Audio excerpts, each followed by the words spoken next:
Hello everyone, my name is Mark and welcome to the behind the scenes tour of our brand new Tardis Interior. We don't want to show off too much because we do have some hidden surprises that we're going to show in the movie and in the series. We normally dismantle this, and when we're filming on location we take it with us. This would go at the top and the roof comes off, each police box sign comes off, each wall comes off, and if we're filming in a quarry, or if we're filming down the woods, or if we're filming on location, then we dismantle it and we take it where we're filming. But for now it's just assembled with the interior just through there. Let's not waste time, let's crack on and go inside. Let's have a look inside. Quite a lot to take in straight away. I'm just going to run through some of the basic things. TV, it also doubles as a chalkboard. A door leading off to another room, another door over there, 3 octagons, another 3, and if you look behind you there's one on that wall as well as that wall. If you look here, this is the Doctor's typical blue coat that you'll recognise from Series 3 and a couple of trailers. This is the companion's coat, but we haven't actually revealed who the companion is yet. This is Larry. Larry's our potted plant. He travels with the Doctor. There are a lot of lights around the room, just looking above. There's a bunch there, 3 over there. There's a blue that's currently on, and this one is not on yet. This is a pink light that we use. Blue one, as you can see, if I turn it off, the room immediately goes into complete darkness. This light over here, just above your head, is a red light. And obviously we do also have simple warm lights, yellowy sort of amber colour, normal white. So as you can see, in case it wasn't obvious from the dark lighting, the walls are white, the console's white. Very reminiscent of classic Doctor Who. We decided to go with more of a classic vibe. Now the round things on the wall are obviously very similar to classic Doctor Who, but they're also very similar to what Capaldi has in his TARDIS here. He has a bunch of hexagons just low down, and also he does have some orangey blue lights on the gantry area that he runs around. So these are very new, but also merged with old. The TARDIS is a bit boring at the moment because nothing's actually on. They do all light up. There are lights and switches and buttons and noises all around the place. The TARDIS actually turns on over here. And the reason being is because we wanted to have an area that a controller could operate while the actors are performing. This black switch here, if I turn, and if you turn around, 3 octagons on that wall, 3 on that wall, and 2 either side here. They can also go around the room, 1 at a time.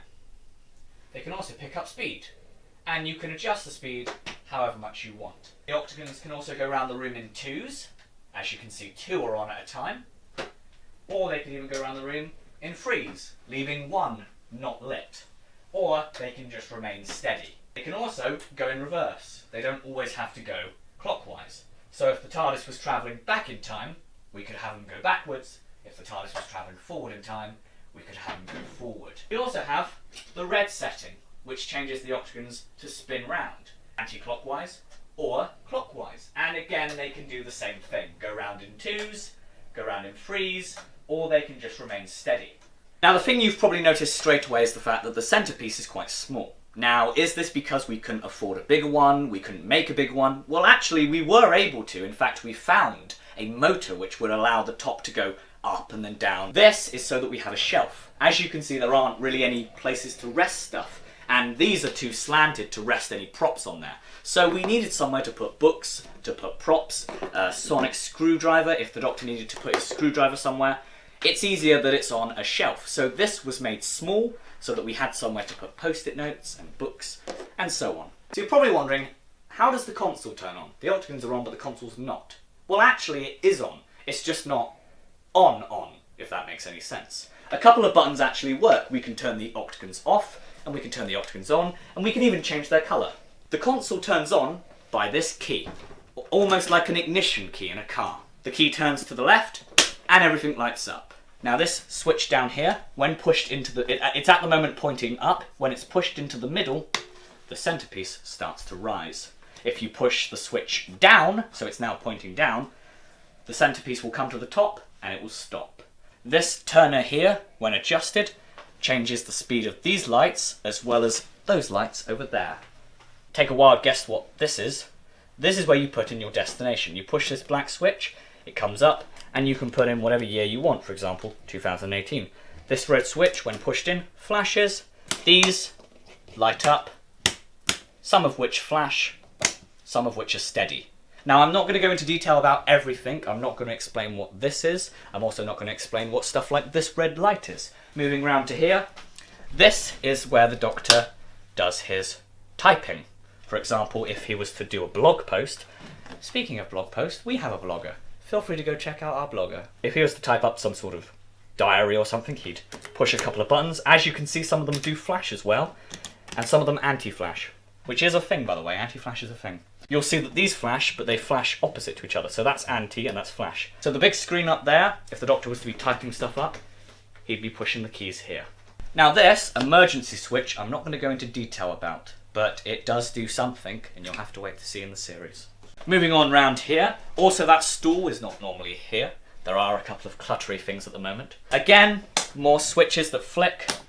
This is a turner, more switches, buttons, buttons. Oh, that turns the octagons off.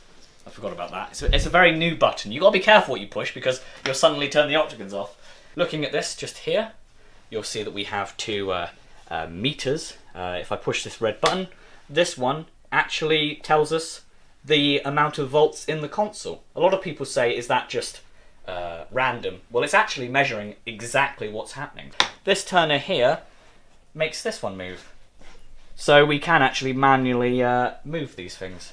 More buttons that push, that flash, a couple more switches and levers, and obviously these lights we explained earlier. So the doctor has his phone here, a couple more flick switches, boring blue switches. Here, assumably, is some sort of voicemail. If someone left a message, it would come out of this speaker.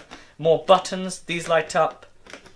Those two flash. This one, when pushed in, stops. The same with that one, the same with that one. The doctor's screwdriver, which is actually very new because in Series 3 he didn't have one. So we've actually decided to use a new one. These you can buy, quite simple. The rest of it we've all built by hand. I haven't shown you everything. The console does do a lot more. For example, this red light. These buttons do stuff. This button does something, but obviously I'm not going to show you just yet. The octagons do a lot more. There are a couple more lights. For example, these gelatines can change. It doesn't always have to be red, blue, and purple. If we just come through here, and just look above you, there's a green light. But the reason we have a green light is because we have a green screen. So when this is folded out, the camera will point in that direction, and the green light shines down. Sometimes we take the gelatine off, because this green light can sometimes interfere with the windows, and when we edit the chroma key, the windows disappear. I think that's it for now. There are obviously a couple of other things to show. There are a couple of Easter eggs. For example, this book is quite familiar in Doctor Who fandom, but I'm not going to explain what role it has in the series. For example, what does this key do? Does Larry turn to be evil? Who knows? If you have any questions, then feel free to leave them in the comment section below.